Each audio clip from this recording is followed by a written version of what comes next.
This time on Marooned, I make my way through the snake-filled jungles of southern China.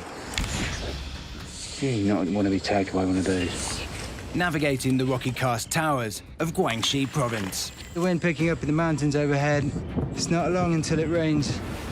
Exploring massive limestone caverns that have been carved out by floods. This is mental. Oh, wow! The terrain is steep, making any kind of movement an uphill battle. Flat ground just does not exist. And food is so scarce. Everything is on the menu.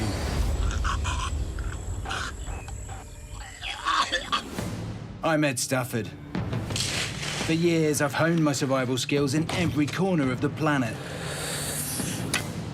Now, I'm going back to my roots and putting my solo survival skills to the test. This season, I'm seeing if I can stay afloat in environments where water is both the key to survival and the greatest danger. I'll be left completely alone for 10 days with nothing. No film crew, no food, no water, no tools, and just the bare minimum of clothes. This time, it's about more than just survival. I want to see if I can thrive. Anywhere.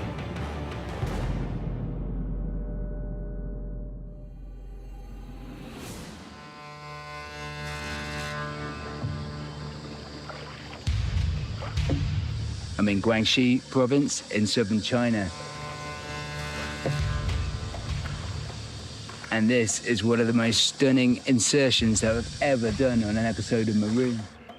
And the topography around here is utterly breathtaking.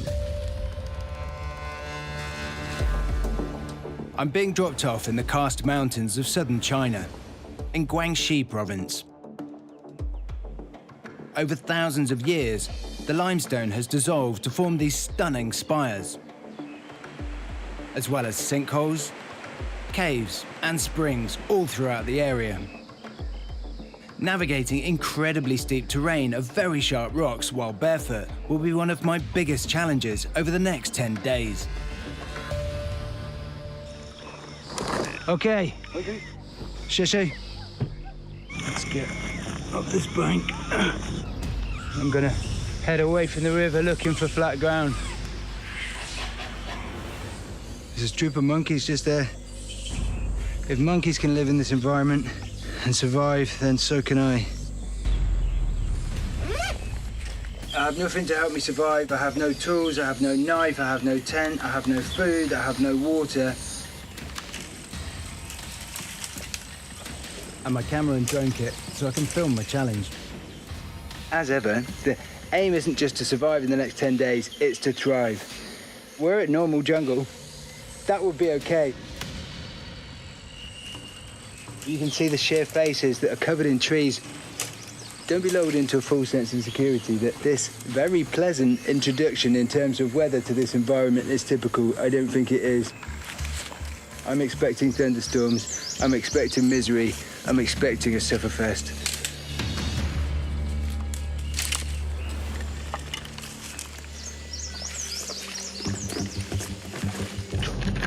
Wait. There's a snake. See those black and white bands? That's a crate. It's just in front of my toes. Very close call. Coming into Guangxi, I was warned that there are dozens of different species of snakes in the area, many of them incredibly venomous. There are banded kraits, several kinds of pit viper, including the Chinese moccasin, and a large number of king cobra all over the mountains. A bite from any of them and I would need an immediate evac, which, in steep mountains like this, would be challenging. Ow. Ow. I'm just hopping from patch of moss to patch of moss now. Oh, that feels good. Look at that drop off down there. It is a million miles from flat, but looking in front of me, it looks like there's a cave. Let's go and have a look. It's getting later in the day now, and I've already had a couple of rumbles of ominous thunder. Okay. I'm down, and this is relatively nice underfoot. Let's get my bag off.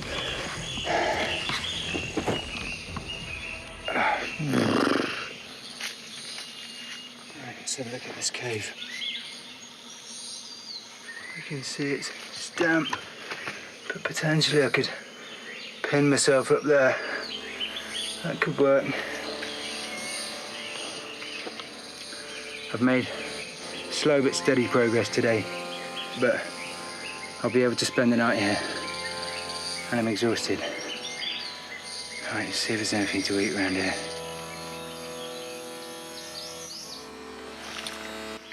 Got him!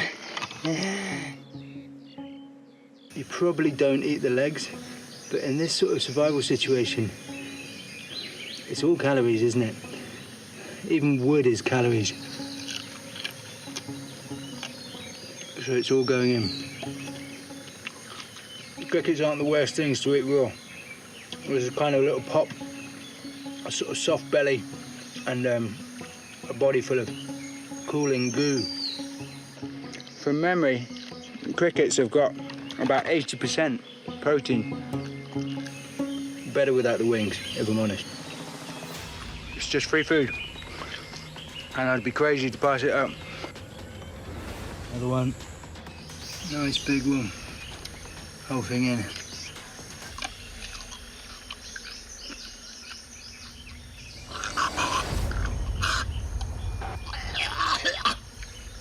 Right.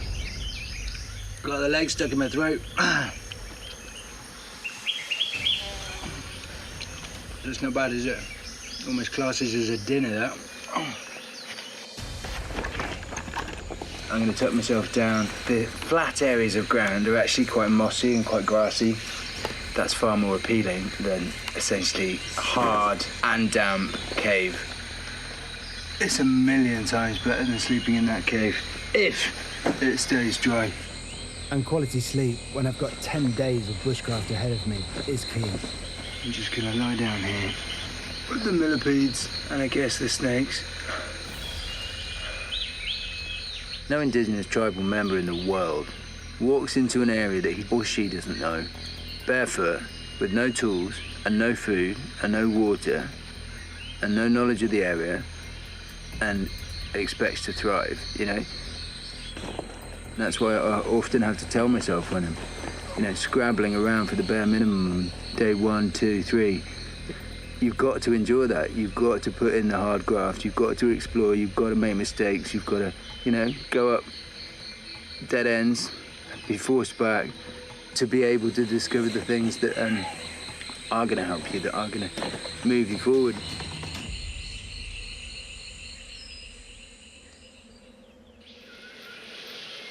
Morning. It's day 2. That was not a very comfy night's sleep. Don't know what temperature it drops down to in the night, but I think it's the moisture on the floor that brought my body temperature down. I felt absolutely whacked. Absolutely whacked. And it's only day 2. Need more food, need water. I am absolutely shattered this morning. There's another snake. Look at that. Gotta be honest, I have no idea whether it is venomous or non-venomous. I've never seen a snake that looks like that before. This is literally snake country, and I'm rocking around barefoot.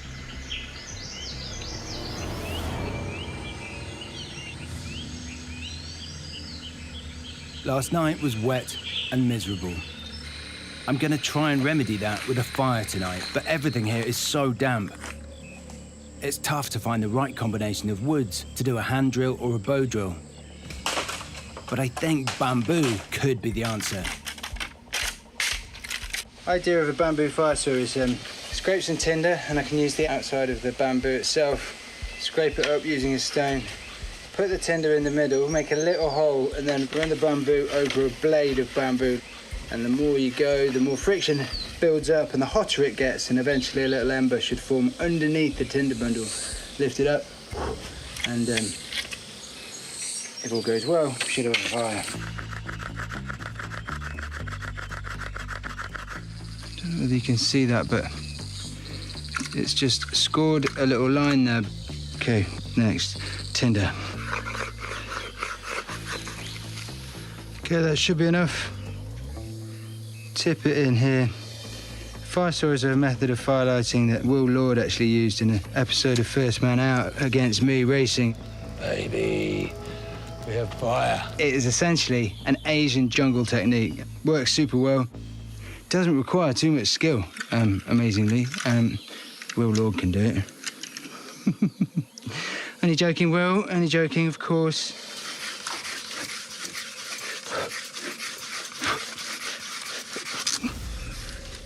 Yeah. Okay, you can do this, Stafford. You can do this.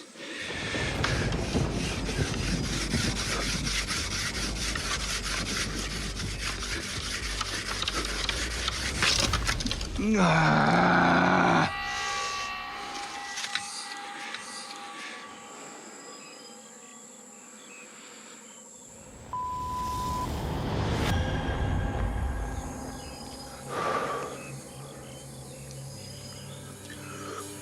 Walk away. Walk away.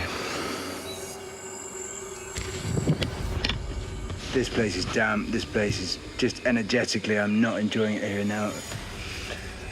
Tomorrow I'm moving. Tomorrow I'm gonna get a good fire set and I'm gonna get a fire lit. It looks like it's gonna rain tonight and I'm just gonna have to tough it out.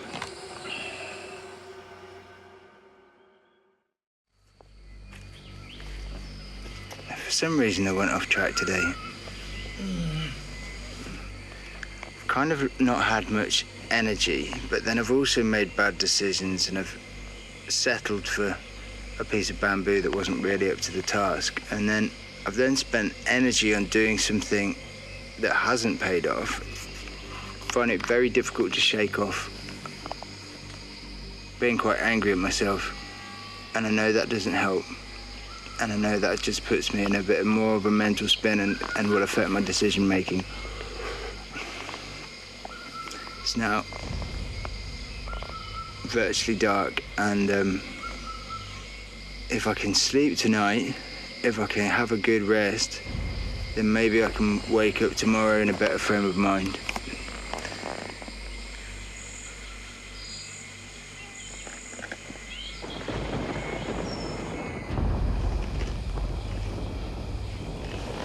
Okay, it's starting to spot with rain. Right, I'm going in.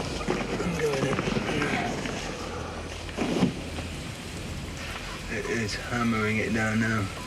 At least there's absolutely no rain coming through here. There's the occasional drip coming from here. But that's it. It's cold. It's probably cold.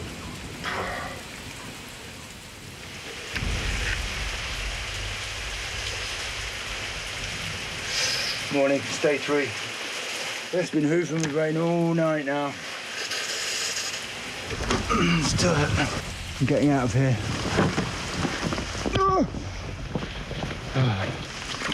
This is the floor where I was sleeping last night. It's absolutely waterlogged now. The cave was good, kept the main rain off me, but the temperature dropped massively as morning drew, and I guess the water started seeping into my bones. I'm going to use the walk to heat up as well.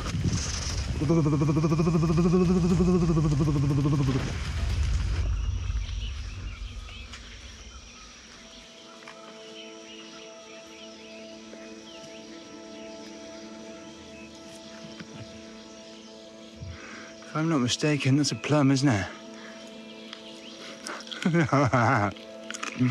There's a plum. You can see the sun up here. The rain stopped. Already I'm feeling better. Maybe that place was just had some bad juju, bad energy about it. Plums for breakfast. Oh, they're good. I'm just going to fill up because they're everywhere, all over the floor. Today is going to be a much more positive day. Find myself a good place to base myself, get myself a shelter, get myself a fire going. Then I can start talking about surviving or thriving or whatever. Right now, we've just been scrabbling.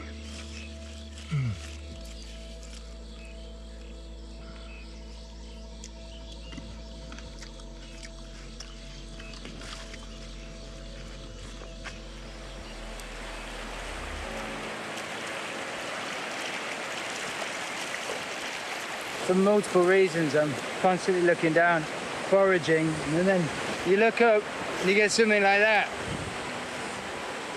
Just incredible. What a landscape, eh? The power of the water is extraordinary. All of these features are carved by water, aren't they? Over millions of years, the water has basically constructed this whole environment by carving caves and archways and mountains and valleys.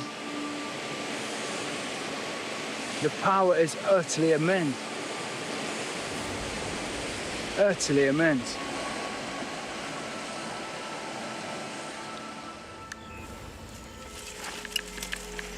The field of vegetation that I've just come into is bamboo. And in a world of grazing, this stuff is amazing. Again, may not be calorie dense, but enough of them and it will give me the sustenance I need to keep going. I don't even have to stop. I can just pull these out on the move and keep munching. It's like a bamboo snack shop.